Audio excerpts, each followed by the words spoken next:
Donc dans cette vidéo, on va voir le système en 3 étapes pour maximiser ses chances de réussite lors de son challenge Propia. Donc ce système m'a permis de devenir financé à petit chiffre et de financer mes élèves également. Donc si vous suivez à la lettre tout le plan d'action que je vais vous montrer dans cette vidéo, vous allez pouvoir maximiser vos chances de réussite lors de votre challenge Propia.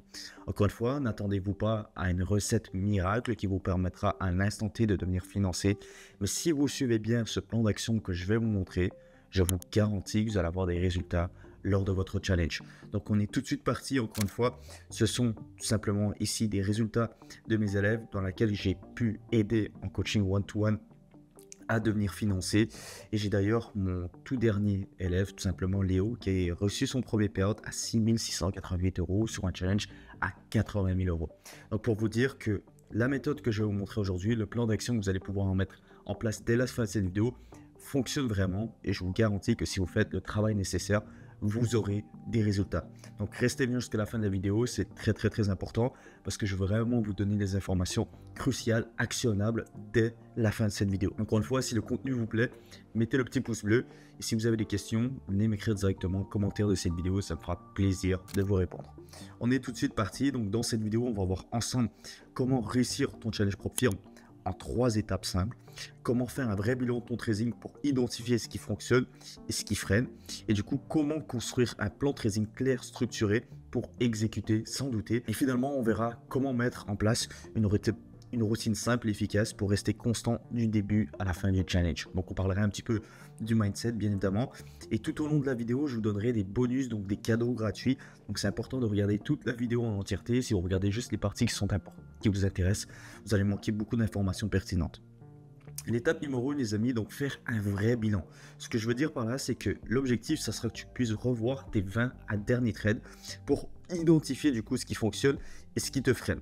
C'est un travail qui est très important, que souvent beaucoup de traders négligent parce que voilà, c'est chiant, on n'a pas envie de revoir ses trades, on veut vraiment juste trader. Alors que ce petit travail-là est très important et je vais vous expliquer pourquoi. Donc l'objectif de ce petit travail, c'est de comprendre un petit peu quels ont été tes trades gagnants et quels ont été les trades qui ont réellement respecté ton plan et ta stratégie.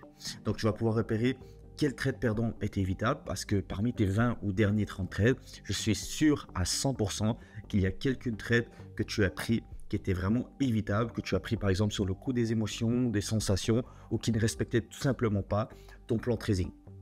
Par la suite, tu vas pouvoir identifier quelles erreurs reviennent souvent. Tu vas pouvoir identifier justement que, je ne sais pas, par rapport à certaines confirmations ou manque de confirmation que tu prends par rapport à des setups sur le marché, ben, tu fais des erreurs qui sont assez fréquentes. Et du coup, quelles sont les erreurs que tu dois éviter pour vraiment te focaliser sur la qualité de tes trades. Et ça, encore une fois, ça va faire une grande différence dans tes résultats.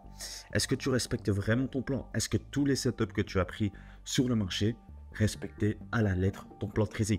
Et encore une fois, est-ce que ton plan de trading à l'heure d'aujourd'hui a des fondations, une réelle structure qui te permet de trader avec vraiment des règles, tout ce qu'il te faut pour vraiment prendre des décisions qui sont rationnelles sur le marché? Donc ça, on verra ça dans l'étape numéro 2.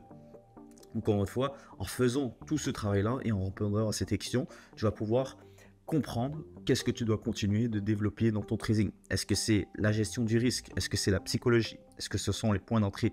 Ou alors la gestion de trade? Ce sont tous des éléments qui sont très importants et qui vont te permettre encore une fois de maximiser tes chances de réussite. J'insiste vraiment sur la gestion de trade parce que c'est souvent un aspect qui est négligé par trop de traders, c'est-à-dire qu'ils vont placer un TP, un SL, et vont laisser le trade couler. Encore une fois, le trade management est très important parce qu'il vous permettra de maximiser vos gains et de minimiser tout simplement vos pertes. Prenez l'exemple par exemple de Mike Tyson. J'ai pris Mike Tyson qui est l'un des plus grands boxeurs de l'histoire et je vais tout simplement illustrer un petit peu ce fait par rapport à un exemple. Donc un boxeur professionnel ne monte jamais sur le ring sans avoir revu ses anciens combats. Ils analysent ses erreurs, ses coups forts et ses moments de faiblesse pour arriver préparer le jour J. Ce que je veux dire par là, c'est que comparer le trading à un sport de haut niveau. Un athlète, par exemple, va toujours se préparer, par exemple, avant un match, ou dans ce cas-là, un boxeur va toujours revoir, par exemple, ses anciens combats, ou va essayer de regarder un peu les combats de son adversaire pour voir un peu où sont ses points faibles et ses points forts, et du coup, ça lui permettra, encore une fois, de mettre un maximum de chances de son côté pour gagner tout simplement son combat. Et c'est exactement la même chose avec le trading. Donc, l'objectif de cette étape, c'est d'avoir une vision claire sur ton approche pour ce challenge, et tu vas tout simplement pouvoir comprendre ce que tu veux répéter et ce que tu veux tout simplement éviter lors de ton challenge profit. Donc encore une fois, j'ai mis cette petite annotation ici. Traite ton challenge comme un vrai pro, pas de place à l'improvisation. Beaucoup trop de traders débutants, et je le vois fréquemment, prennent un challenge profit sans préparation, sans avoir une réelle structure, un plan d'action, un plan de trading solide. Et ça, encore une fois, ça vous mène directement à l'échec. L'étape numéro 2, construire un plan de trading structuré. Tu regardes peut-être, tu te dis ouais j'ai déjà mon plan de trading, ou c'est bon, je connais ma stratégie, j'ai pas besoin de ça. Non, grosse erreur, et je vous garantis qu'il y a un plan de trading, il y a énormément de détails, énormément d'informations, et c'est ce qui vous permet de trader tout simplement au quotidien. Ce que je veux dire par là, c'est que ton plan, c'est ta boussole pour traverser le challenge sans improviser. Encore une fois, l'objectif, c'est de faire le moins d'improvisation possible durant ton challenge, et que chaque décision, chaque trade que tu prends soit vraiment due au respect de ton plan trading et ce que tu es en train de construire là actuellement. Prenons encore une fois l'exemple de mon petit architecte ici. Un architecte ne pose jamais une seule brique sans avoir un plan détaillé. Chaque mesure, chaque mur, chaque fondation est définie à l'avance. En trading, c'est exactement la même chose. Est-ce que vous pensez par exemple que l'architecte, lorsqu'il va, je sais pas, construire une maison, un hôtel ou peu importe, il va se pointer là et il va y aller improviser? Impossible. Ben, ton trading, c'est pareil. Le trading, c'est pas un passe-temps, c'est un réel métier. Si tu prends pas ça au sérieux, je te garantis que tu n'obtiendras jamais des résultats qui seront rentables sur le long terme. Donc encore une fois, adopte ce mindset dès maintenant. Un plan de trading bien construit, ça comprend justement tous ces éléments-là. Donc ta stratégie principale, les setups que tu vas utiliser, les time frames que tu utilises et le contexte idéal où ta stratégie performe le mieux tout simplement sur le marché. Tes conditions d'entrée et de sortie, ton money management, quel risque est-ce que tu prends par trade, quelle est ta part maximale par jour, par semaine, etc. C'est toutes des questions que tu dois te poser par rapport à ta stratégie que tu utilises aujourd'hui. Si tu fais du scalping et que tu as l'habitude de prendre, je sais pas, 4-5 trades dans un jour, est-ce que tu vas vraiment risquer 1% par trade? Peut-être pas. Pourquoi? Parce que c'est risqué, tu risques de perdre ce challenge très rapidement. Donc c'est des questions que tu dois te poser. Tes règles de discipline, donc le nombre de trades max, stop après, expert.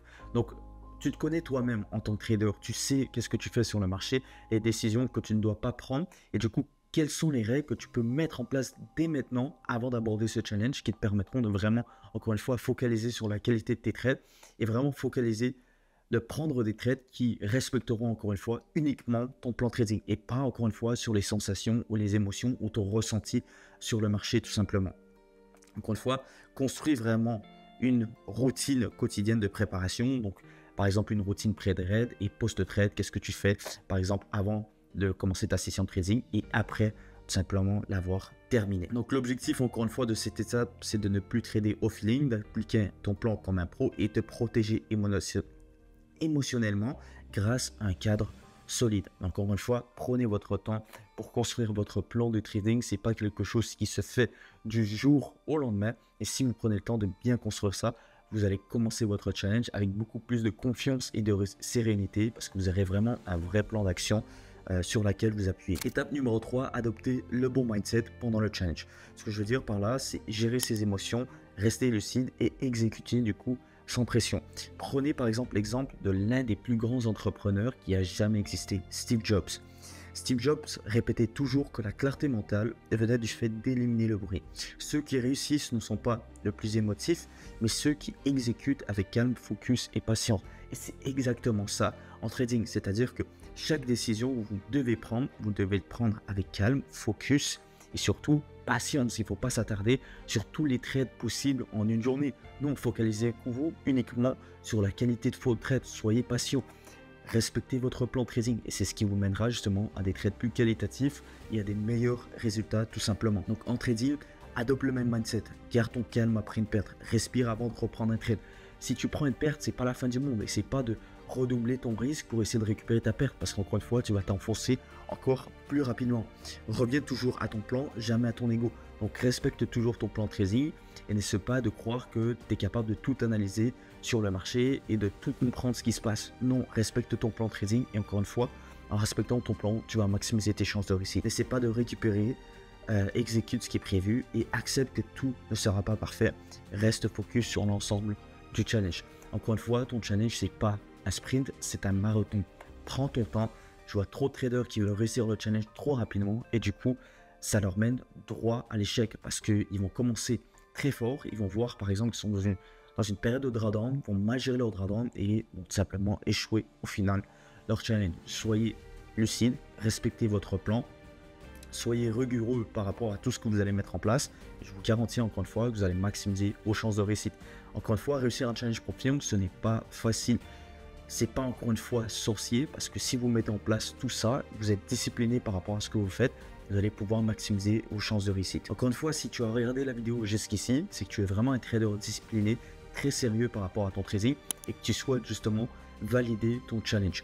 Donc, si tu es resté jusqu'ici, clique sur le premier lien en description de cette vidéo pour réserver un appel de consulting offert avec moi. C'est un appel qui est encore une fois offert, qui mène à aucun engagement, où l'objectif en soi, c'est de pouvoir comprendre ta situation actuelle en trading, définir ses objectifs, et là, je pourrais te proposer une solution et un plan d'action concret pour te permettre de voir clair sur comment tu vas pouvoir atteindre ces objectifs-là en 2025. Donc, fonce, prends cette opportunité, premier lien en description, ça me fera plaisir de prendre cet appel avec toi.